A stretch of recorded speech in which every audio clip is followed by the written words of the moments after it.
Hello, guys. This is the Ranger Gamer '06, and wow, I have not done this book in a long time, and I do apologize. 'Cause I know lately, I've been doing a lot of video game reviews, and then lately, for a while, video game, but lately I've been doing like action figures. I don't know, I just got into like action figures all of a sudden, and I did a few so far. I think I did 4, I believe. My latest one, I did like little Mario figurines. Check it out if you missed that video. So yeah, another book review, and the reason it took so long is because I tried to squeeze my reading time into my schedule, and I've got a busy work schedule, but nothing wrong with that. I like staying busy. But yeah, so that's kind of why this it took so long to do this review. So, but before I start on this review, I want to give a shout out to Chad, who suggested this trilogy to me. I never heard of it until you mentioned it. So I did some research on, and I thought, that looks very interesting. So I went to my local library, and sure enough, they had all three books. So I checked them out, and I'm not gonna lie, I had to recheck them so many times because I wasn't done with it yet. So finally, the review is here. So Chad, if you're watching so long, buddy, but it's here now, and I cannot wait to dive in. And without further ado, let's get on with the review. And today, I'm the review of the First Law Trilogy, written by I think the British author Joe Abercrombie. Forgive me if I mispronounced his name. And three books. First book is The Blade itself. It's got the library tags. Uh, I do not own these books. Like I said, I was in a hurry. So I did a little fast reading, but don't get me wrong, I enjoyed it. I really did. Uh, I want to try to own these, maybe like hardcover if I can. If I ever do get a hardcover, I'll do a review on it, show you what it looks like. Uh, so right here, the back of it says New York Times best-selling author Joe Abercrombie's First Law Trilogy launched in 2006 with The Blade itself. Acclaimed by critics and readers alike, the novel has inspired a new generation of fantasy writers and is perfect for any reader looking for the bleeding edge of fantasy fiction. Murderous conspiracies rise to the surface, old scores are ready to be settled, and the line between hero and villain is sharp enough to draw blood.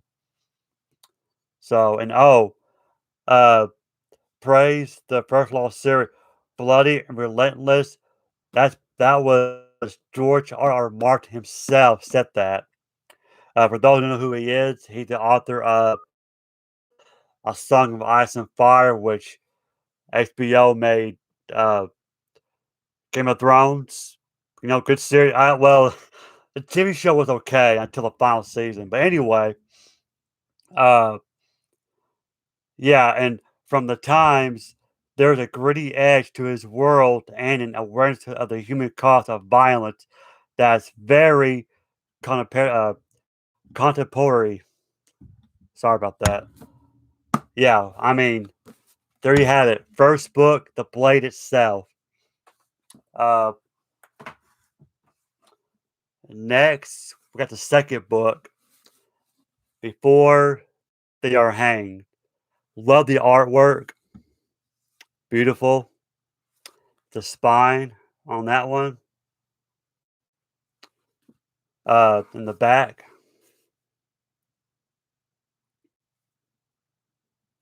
Chad, I see you. How you doing, buddy? Yep, I know. Sorry it took so long. So, yeah, I'm excited to do this video. It's been too long since I did a book video. Uh, I think right here it says book two in New York Times best-selling author Joe Abercrombie's acclaimed First Law Trilogy, which revolutionized the epic fantasy genre with its enthralling characters, gritty action, and original voice. And just beautiful. Cover design by Lauren Pampinto, cover art by Greg Ruth. Uh, so this cover was 2018, so not real old. So that's your second book.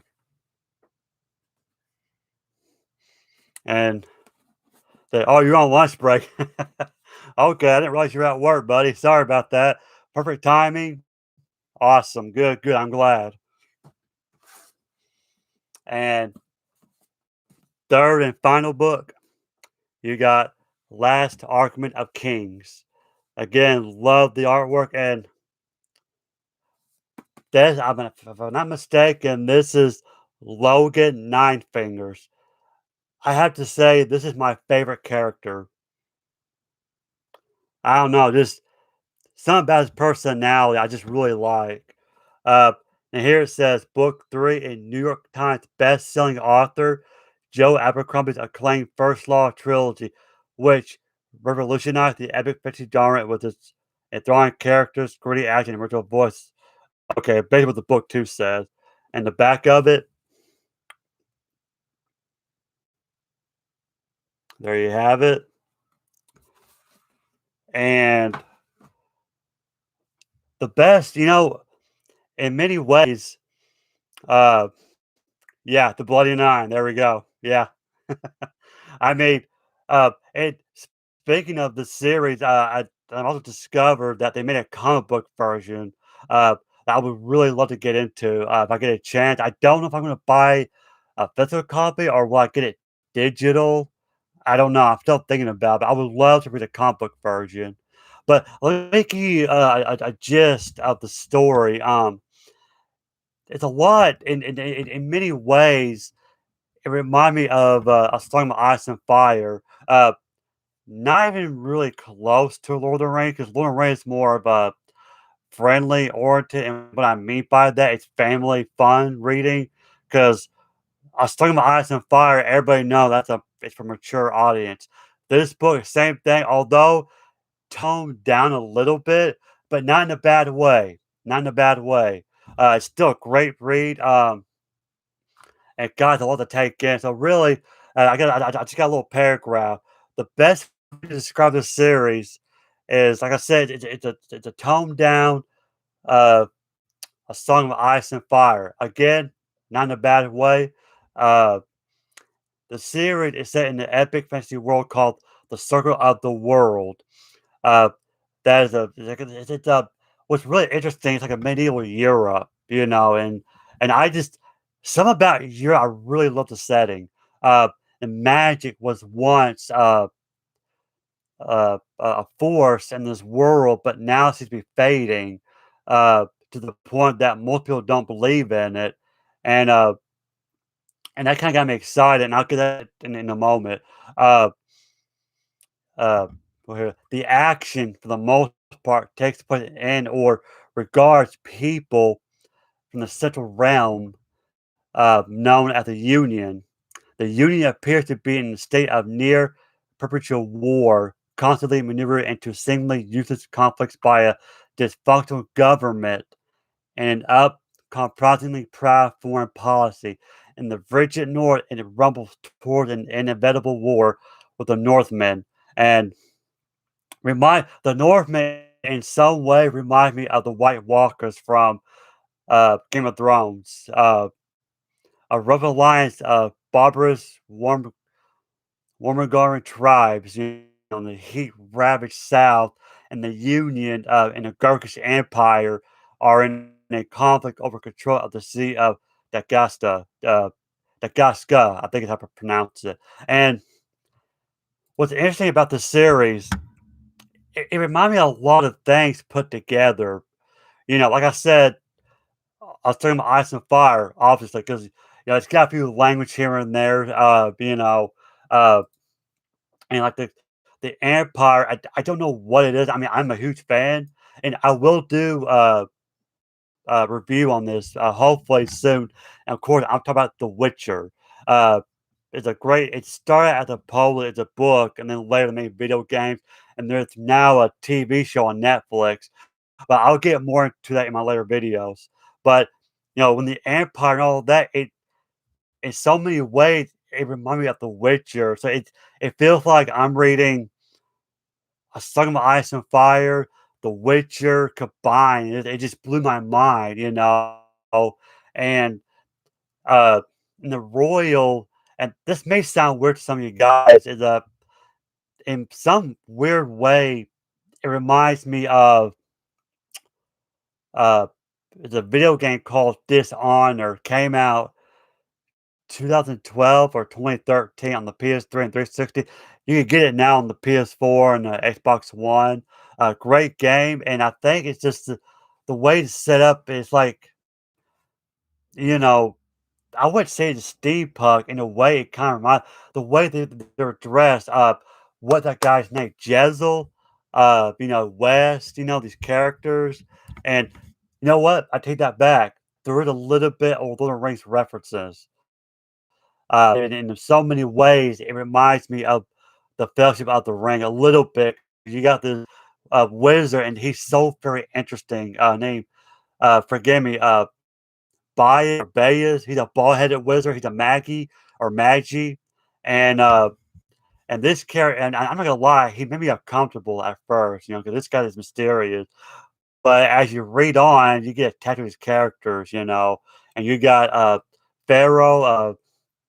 Forgive me, uh she's a race down in the south, and I cannot remember. Yeah, Pharaoh Malagin, the Dogman, and uh one very interesting, and every time I read his chapter, I get nervous, but in a good way though, not in a bad way. Uh, is Glocta. It's Sandan Glocta. He's what he is. He's a inquisitor, uh, and and he's basically what they are. They torture people with information, and these guards. They're called start with the P. Hang on. Now, I've already read this book once because I had to bring this up to refresh my memory. Uh, Not practitioner. Chad, if you're watching, just help me out here. Hang on, I got this. Because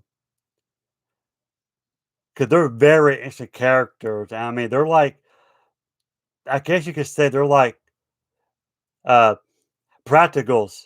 There it is. Yes, I knew it start with a P. I knew it start with a P. Yes, practical, and they wear these masks, and there's this big with the pink eyes, and this one guy. Uh, he reminds me, and you guys went. A lot of you guys went play this game. It's a Final Fantasy VII game. The way he was described, he kind of reminds me of a Final Fantasy character. I don't know why, he just does, and I just wow, it's very interesting characters. The story's just, it keeps you edge on your seat, and it's got a. I don't want to spoil it, but it's got uh, a bittersweet ending. I hope that's not really spoiled, but don't let that fool you. Please read the books. Uh, I don't want to say it reminds me. I don't want to say it because I don't want you guys to not read it, but in certain ways, it reminds me of the way Game of Thrones season 8 ended. It had that bittersweet ending to it. At least to me, it felt that way. Some people flat out hated it. To me, it was a bittersweet, but that's just me. And that's how I felt of the ending. I'm not going to tell you, of course, I don't want to spoil it, but it's just, and the way these characters interact, uh, like it really feels like you're there, you know, and Yes, I did read all 3. Like I said, I kinda read a little bit faster because I cover my work schedule, but, I did went through the books, and, it's just I don't wanna spoil it, though, but it's just my favorite part of the book is the way the characters interact. It's just so well done. Tense moments, you know? Uh, Frost, that was the big guy's name, yeah. I knew he had a short name. Uh, that guy, I have to say, reminds me of, uh, the what was it? I don't wanna say Bane from Batman. He reminded me of someone, but I can't think of top of my head. Uh, Best Served Cold? Yes, I'm glad you said that, Chad. Yes, there is more to the story. They got short stories that evolve around the trilogy, and I know there's another one called, uh, Red County? No, Red Country. Uh, I think there's a 3rd one. Did he make 3 short stories, or was it just 2? Because Best Served Cold, I've heard of that. Um, and then the one was called, like, Red Country or Red County. I think that's the name of the other one. But and I will read those. I'm not for sure when. Like I said, yeah, 3 standalone. And I did hear about the 2nd trilogy. From my understanding, I think he's still working on it. Yeah, because the 3rd book won't come out until September, I believe, if I'm not mistaken. Uh, so yeah, I got a lot of catching up to do. There are other books there that I'm trying to finish. Uh, I mean, they're short, so it won't take me long. But I will get back to this series for sure because I want to know what happens next. I mean, it's just uh, yeah, it really does remind me a bunch of these series. Like I said, Game of Thrones and a little bit of Dishonored, but man, Game of Thrones and I know I just said it. And I actually a little bit of Legend of Dreads too, because the way the character's personality in certain way, in a certain way, not deeply, reminds me of like not necessarily Drizzt himself, but more like his friend, like Bruno the dwarf. I don't know why that is. Uh, and then Bay is the last Maggie or Magi. I'm sorry. Uh, he's like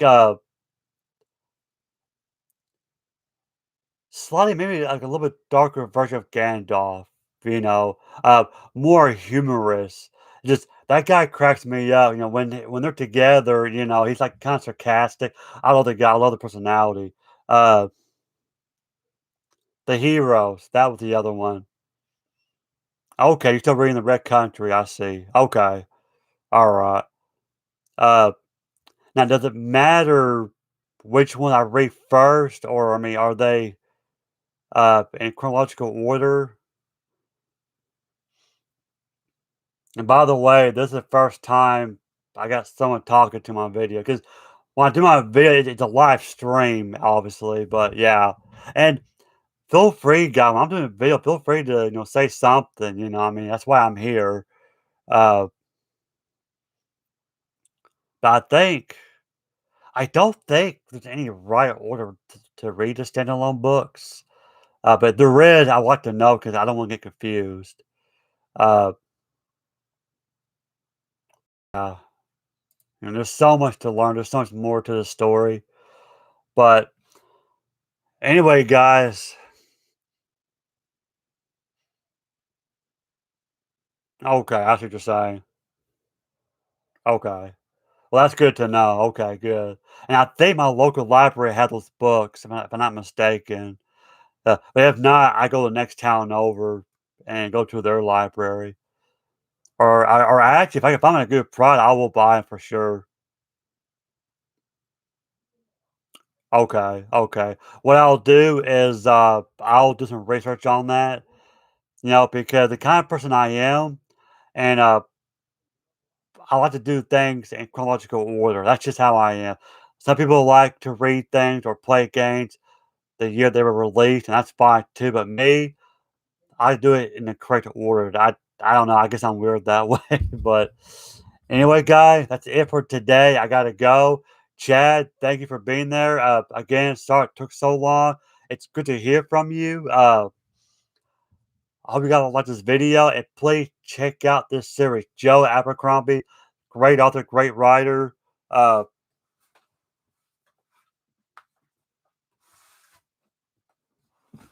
I mean, just fantastic. You know,